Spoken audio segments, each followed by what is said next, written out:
Break के बाद सभी का स्वागत न्यूज पंच में। अब बात करते हैं K4 मिसाइल से जुड़ी हुई। भारत ने करीबन 3,500 किलोमीटर की मारक क्षमता वाली K4 बैलिस्टिक मिसाइल का परीक्षण किया। इसका वजन 17 टन है। इस मिसाइल के परीक्षण से दुश्मनों के खेमे में खलबली मच गई। यह मिसाइल भारत की सैन्य शक्ति को सुदृढ़ करेगा, मजबूत करेगा। इस दिशा में एक महत्वपूर्ण कदम है। K4 बैलिस्टिक मिसाइल की क्षमता भारत की रक्षा प्रणाली को नई ऊंचाइयों पर लेकर जाएगी। अब एक निशाने पर ढेर होगा दुश्मन।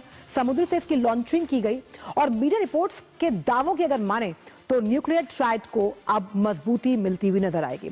आइए आपको समझाते हैं कि कैसे दुश्मनों के दांत खट्टे करती हुई नजर आएगी K4 मिसाइल ग्राफिक्स के जरिए कि आखिरकार बंगाल की खाड़ी में जब इस मिसाइल का प्रक्षेपण किया गया कैसे गूंज उठी। समझाते हैं कुछ ग्राफिक्स के जरिए कि कैसे K4 मिसाइल से गूंजी है बंगाल की खाड़ी।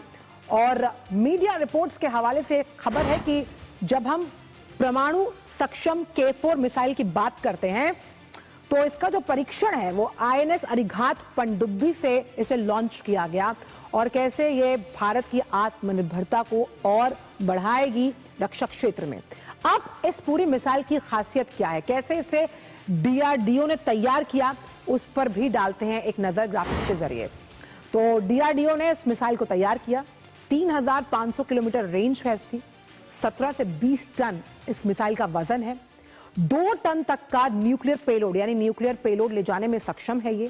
सॉलिड फ्यूल्ड 2 स्टेज इंटरमीडिएटेड जो रेंज है यानी कैसे इंटरसेप्ट कर पाएगी ये मिसाइल। अरिहंत क्लास की पनडुब्बियों से, जो अरिहंत क्लास की तमाम पनडुब्बी की श्रेणियां हैं, उससे इसकी लॉन्चिंग संभव है। लेकिन आखिरकार ये परीक्षण खास क्यों है, इसी पर ज्यादा बात करने के लिए हमारे अक्षय डोंगरे मौजूद है।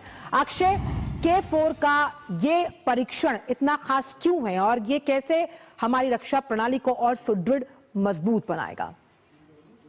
देखिए आंचल, अगर आज के मॉडर्न वॉरफेयर की बात की जाए तो आपको तब तक सुरक्षित नहीं आप अपने आप को मान सकते जब तक न्यूक्लियर पावर होने के बावजूद भी, जब तक आपके पास एक पूरी तरह से न्यूक्लियर ट्रायड पूरा ना हो। यानी कि ट्रायड मतलब एक अंग्रेजी वर्ड है जिसका मतलब है कि हवा, जमीन और जल से, इन तीनों, जो वायुसेना, थल सेना और जो नौसेना है, उनके पास इस मिसाइल्स को, न्यूक्लियर कैपेबिलिटीज को लॉन्च करने की क्षमता होनी चाहिए। आप मिसाइल किस तरह से लॉन्च करेंगे, अगर कोई दुश्मन आपके ऊपर हमला करता है तो आपके पास दूसरी चीज ये है कि सेकंड स्ट्राइक कैपेबिलिटी होनी चाहिए कि अगर आपके जो न्यूक्लियर ठिकाने हैं उनको आइडेंटिफाई कर भी आप, अगर दुश्मन आपके ऊपर न्यूक्लियर हमला करता है तो आप किस तरह से उन्हें जवाबी कार्रवाई करेंगे। तो ऐसे में सबमरीन सबसे ज्यादा जरूरी होती है, क्योंकि जो हम देखते हैं कि जिस तरह से समंदर जितने विशाल है उसमें सबमरीन को ढूंढ पाना और खासतौर पे न्यूक्लियर सबमरीन को ढूंढ पाना लगभग असंभव होता है। ऐसे में वो छुपकर, घात लगाकर हमला कर सकती है और सेकंड स्ट्राइक कैपेबिलिटी करने के लिए ये सक्षम रहती है। इसमें रेंज भी अगर देखी जाए तो तकरीबन 3,500 रेंज K4, यानी कि जिसका नाम कलाम 4 भी है। हमारे जो पूर्व राष्ट्रपति हैं उनके नाम पर इसका एक नाम रखा गया है और इसमें इतनी कैपेबिलिटी है कि 3,500 किलोमीटर तक ये मार कर सकती है पिन पॉइंट एक्यूरेसी के साथ में। आपने ठीक बताया, 2 टन की इसमें न्यूक्लियर पेलोड कैपेबिलिटी है, यानी कि बहुत ही ज्यादा लीथल, यानी कि मारक इस मिसाइल को ये सारी कैपेबिलिटीज बना सकती है। और पूरी दुनिया में एक तरह से DRDO ने अपना परचम दोबारा एक बार लहराया है जिस तरह से इस मिसाइल का एक तरह से सफल परीक्षण किया गया है और इंडिया की न्यूक्लियर ट्राइड जो कैपेबिलिटी है उसको बहुत बड़ी ताकत मिली है। बिल्कुल। और जिस वैज्ञानिक सोच के साथ APJ अब्दुल कलाम हमेशा ये कहते थे कि इस वैज्ञानिक सोच से ही भारत अपने आप को कई देशों के साथ वैश्विक पटल पर हमेशा अग्रणी पाएगा। और वहीं जिस हम पूरी इस टेक्नोलॉजी की बात करते हैं अक्षय, जिसमें कोल्ड लॉन्चिंग की बात की जा रही है, ये कोल्ड लॉन्चिंग कैसे इसे अलग बनाती है अन्य मिसाइल से? देखिए, कोल्ड लॉन्चिंग की जो बात एक तरह से की जा रही है उसमें कई सारे इस मिसाइल के एस्पेक्ट्स रहते हैं।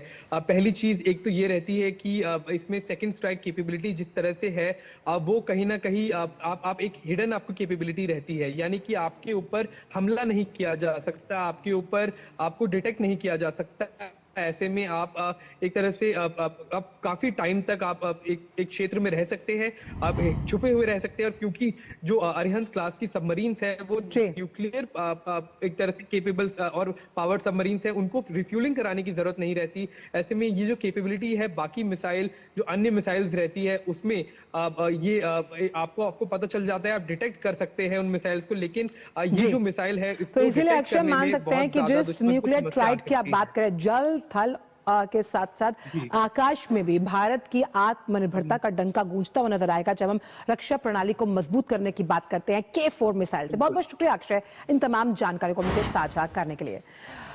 तो अभी के न्यूज पंच में इतना है, लेकिन कुछ और नई प्रमुख टॉपलाइंस के साथ और मुद्दों को लेकर हम मिलेंगे आपसे 2 बजे। तब तक के लिए मेरी पूरी टीम को दीजिए इजाजत। नमस्कार।